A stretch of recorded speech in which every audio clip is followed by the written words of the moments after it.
A dívida pública do Brasil atingiu o maior nível em 5 anos.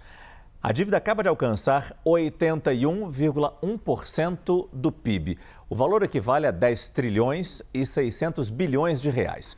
De acordo com o Banco Central, o resultado representa um aumento de 0,9 ponto percentual do PIB em relação ao mês anterior.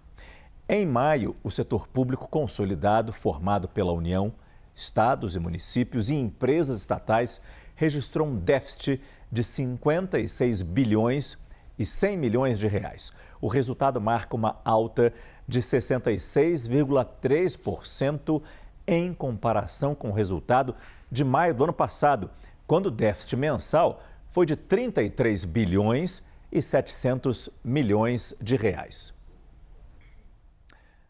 As despesas do governo federal caminham em direção ao maior patamar da história alcançado em novembro de 2020. No acumulado de 12 meses, já ultrapassam 2 trilhões e 600 bilhões de reais. A reportagem é de Vitória Queiroz. Os gastos do governo federal voltaram a subir e se aproximam do maior patamar da história, alcançado no auge da pandemia.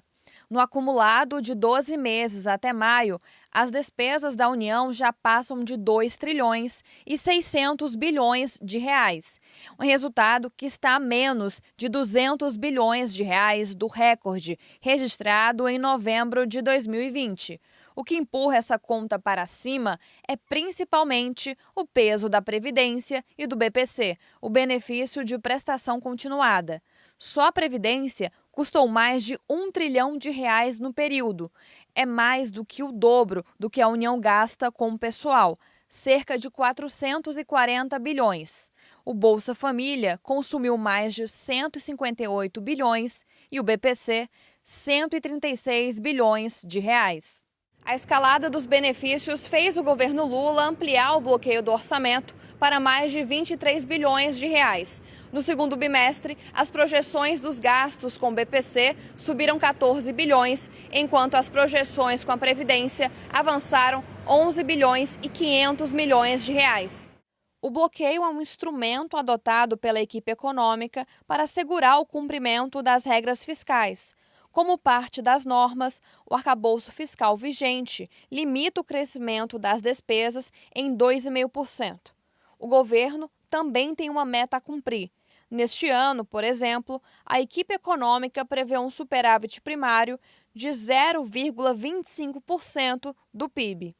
Esse conjunto de regras ali que determina a evolução do gasto obrigatório, então, previdenciário, funcionalismo, programa social, piso de saúde, educação, enfim, né, todo conjunto enorme de despesas obrigatórias que a gente tem, ele leva a um crescimento da despesa obrigatória que supera o crescimento máximo do permitido pelo arcabouço fiscal. O cálculo é simples. Quando a União gasta mais do que arrecada, o resultado é um déficit primário. Para cobrir esse rombo, o Tesouro Nacional precisa emitir mais títulos públicos e isso engorda a dívida. Em abril, a dívida pública federal superou 8 trilhões de reais.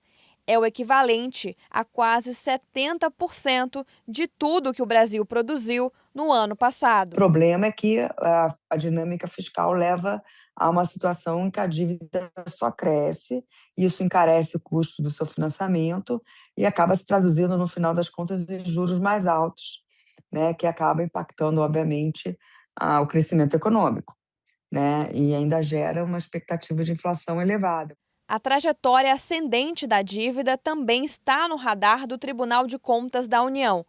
Ao julgar as contas do presidente de 2025, a Corte alertou que o cumprimento da meta de resultado primário dependeu da exclusão de quase 49 bilhões de reais desse cálculo, num contexto em que as despesas obrigatórias já representam 91,4% do gasto primário. O fiscal hoje é de um elevado patamar de despesas obrigatórias, comprometendo mais de 90% do total das despesas da União e um espaço cada vez mais cadente de despesas discricionárias. E quando a gente retira ali ainda a questão das emendas parlamentares e do básico para o funcionamento da máquina pública, que acaba ali entrando na questão das discricionárias, nós temos um espaço efetivo de ajuste nas despesas discricionárias bastante restrito, o que leva, obviamente, a ter que se fazer uma revisão